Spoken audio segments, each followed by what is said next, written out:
Subscribe now and press the bell icon. Never miss an update. Tata group के पूर्व chairman रहे India के जाने माने बिजनेस टाइकून साइरस मिस्त्री का 4 सितंबर दिन रविवार को अहमदाबाद मुंबई हाईवे पर पाल घर के पास एक सड़क हादसे में निधन हो गया। 54 साल के मिस्त्री की मर्सिडीज कार कासा के पास डिवाइडर से जा टकराई, जिसके बाद साइरस मिस्त्री समेत 2 लोगों की मौत हो गई। कार में कुल 4 लोग सवार थे। बता दें, साइरस मिस्त्री टाटा ग्रुप के 6वें चेयरमैन रह चुके हैं। साइरस मिस्त्री को जानने वालों का कहना है कि वह सादगी पसंद इंसान थे। वह मुंबई के मालाबार हिल्स क्षेत्र में समंदर के किनारे बने एक आलीशान घर में अपने पिता और बड़े भाई के साथ रहते थे। उन्होंने प्रसिद्ध वकील इकबाल चागला की बेटी रोहिका से शादी की थी।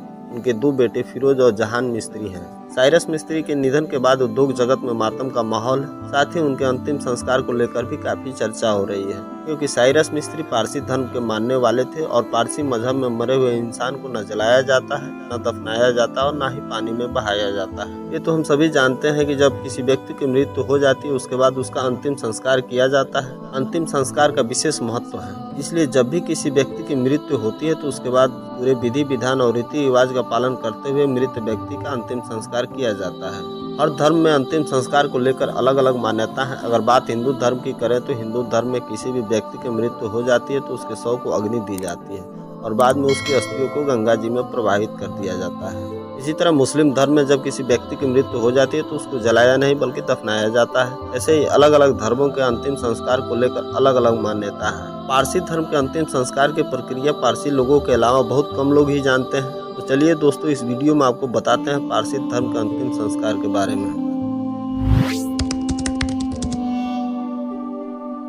दरअसल पारसी धर्म में अंतिम संस्कार करने का जो तरीका है वह बाकी धर्मों से काफी अलग है। जो लोग पारसी धर्म को मानने वाले हैं वह शव को दफनाते या जलाते नहीं है, बल्कि शवों को कौवों और गिद्धों का भोजन बना देते हैं। जब भी पारसी धर्म को मानने वाले किसी व्यक्ति की मौत होती है तो उसके शव को उसके घर और समाज वाले उसे आसमान के हवाले कर देते हैं। इस धर्म में शव को न जलाने की परंपरा है, न शव को दफनाने का रिवाज है, बल्कि इस धर्म के लोग शव को ले जाकर टावर ऑफ साइलेंस नामक एक जगह पे छोड़ देते हैं। यहाँ पर मृत व्यक्ति का शव चील, कौवों और गिद्धों के लिए भोजन के रूप में काम करता है।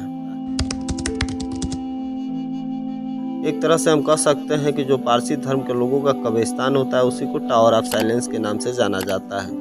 इसका जो आकार है वह गोलाकार होता है। अगर भारत की बात करें तो भारत के मुंबई शहर के मालाबार हिल्स में एक टावर ऑफ साइलेंस स्थित है। इसको मुंबई शहर का सबसे पास एरिया भी माना जाता है। यह जगह पूरी तरह से जंगलों के बीच बसी हुई है। लोगों का मानना है कि इसका निर्माण 19वीं शताब्दी के आसपास हुआ था। इसमें बस एक ही दरवाजा है जो लोहे का है। इस टावर का जो ऊपरी हिस्सा है वह खुला हुआ है और उसी हिस्से में शव को रखा जाता है। ऐसा माना जाता है कि जो पारसी समुदाय के लोग हैं वह करीब 1000 वर्ष पहले भारत आए थे। इस समुदाय के लोग पर्सिया से आए थे, इसलिए इन्हें पारसी नाम दे दिया गया।